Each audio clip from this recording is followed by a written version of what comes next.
Africa is now able to do PCR tests. If you are there during COVID-19, you know how COVID testing, how chaotic it was, especially the fact that we were to import some of these tests from Europe, from the US.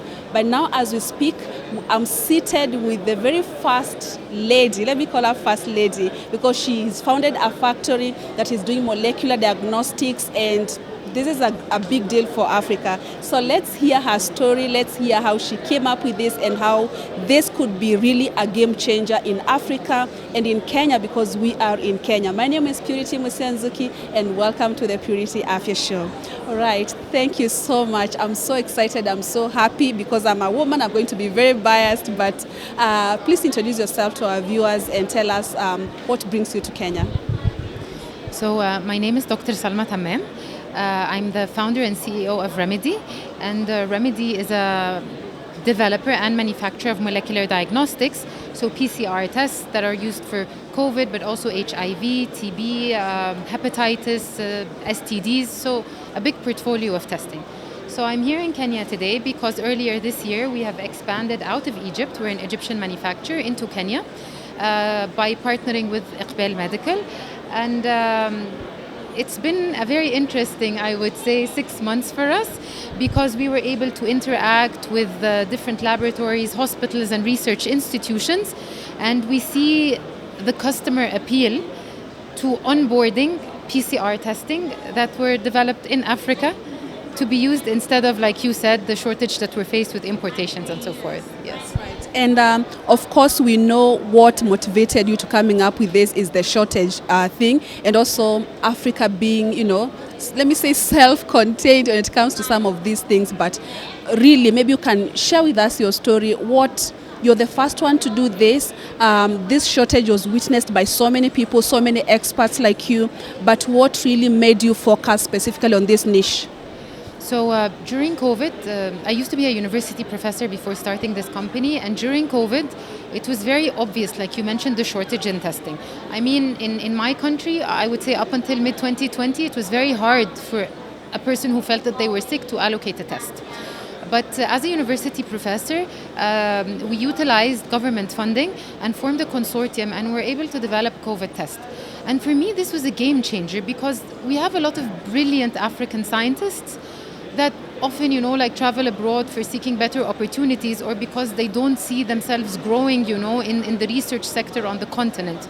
But this was a situation where a group of African scientists and doctors came together. They put out a product that was actually used, and it was vetted, by government labs and by private labs. So we thought, why not do it for other tests? Why not do it for other diseases? And then the idea came of, let's localize the manufacture of these tests. But when we started thinking, we wanted to develop a test that was made in Africa for Africa, and not just copy Western technology. So if we look at PCR tests that are usually imported from the US or the EU, I would say that all of them, or the majority, require cold chain logistics. You need to ship them on ice, you need to store them in freezers. And on the continent, we of course know that electrical conductivity, access to electricity, continuous electricity, is an issue. So if we are going to make this testing available, and not just available in centralized locations, but bringing it to the last mile somehow, it had to be suited to the available infrastructure. So our tests are room temperature stable, or at least 70% of our portfolio. Our testing protocols are also quite shorter, so in case you have one piece of machine, you can triple productivity because you can run more tests in a given space of time. And we own a patented formula that makes us also much more affordable. So what we want to say is that using African products, we can extend coverage. We understand that there is a very big shortage in funding given dwindling international donor money, which means that we have to make a dollar go a longer way. If 100,000 tests were previously used, $100,000 were previously used to test 10,000 people, today we can make them use to test 400,000 people. And what we want to say is that we know how to develop tests.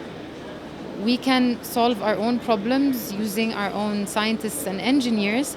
We just need to put it out there that we can, and to actually take the steps.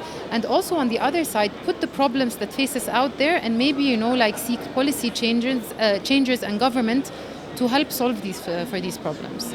And thank you for highlighting the unique advantages that your products have. It clearly shows that African scientists can do even better than what the European world is doing. Now, what are some of the challenges? Because some of the times the African scientists, they face a lot of challenge when it comes to selling their product into the African market, and there's that believability in people's minds that anything from the Europe, from the US is better than what we have. What needs to be done to have maybe a mindset shift that Africa we can really accept and embrace our own products? I couldn't have said it better, honestly. We, at least for testing, on the testing level, a lot of the tests on the continent have been paid for by donor money. And this is honestly a way of opening new markets for foreign companies. So this is USAID money was used to bring in American products into the African market. But this, on the other side, on the user side, has built a benchmark for quality. And quality has been automatically associated with US products, for instance. And this is a narrative that we have to start changing. So I think as a manufacturer, we have to be aware of the narrative, and we have to have the resilience to actually start fighting against it. So I think that walking into a lab, we have to have the scientific grounds and basis to convince the lab technologists and the doctors on the scientific level.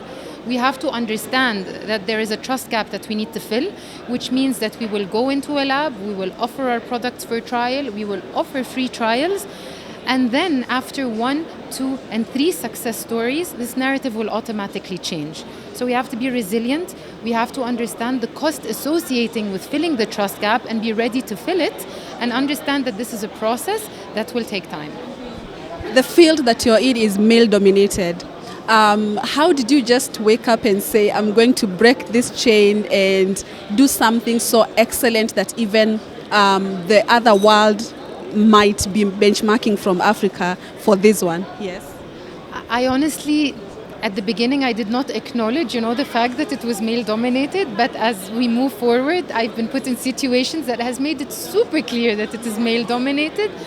I think you only work hard and show that you can do it. And when you show that you can do it, despite not being a male, then you're here for the long run, and you're not just here, for show. I've had the manager of a big lab chain telling me to my face that he thought that I was too soft for what I was doing, or that he referred to me as being a biscuit. But you just smile happily and you say, I'll show you who the biscuit is. Yeah. So finally, most of the scientists have complained, especially here in Kenya, they complain of lack of goodwill from governments. What is your message to African governments, really? I think, again, there is also, this proof of concept that has to be demonstrated. I think it is going to be hard at the beginning, but the more and more African companies come up and they start solving real problems, this is also going to be very motivating for the government to show support and maybe to start prioritizing on the procurement aspect local products, given the fact that this will cause, it will have saving impact, it will create new jobs, it will create healthy markets and not just, be reliant on donor money. So I think government support is of major importance, and I would credit the Egyptian government of being very supportive to us in Egypt. And honestly, we've also received immense support from the Kenyan government to come to Kenya as well. But again, it's just like the trust gap with the clients. It is also a process that will take time. And the harder we work and with more companies coming up that are solving problems, this is also going to change. Thank you so much for your time, and congratulations and all the best. It's a pleasure. All right. Thank you so much. So that's it. Now you see, as African, why I was so happy introducing this show. The very first African company, which is based in Egypt, that is now doing molecular testing. And we're not praying for any pandemic, but at least being ready can never be overemphasized. My name is Purity Musianzuki. Thank you so much for watching. I'll see you on the next one.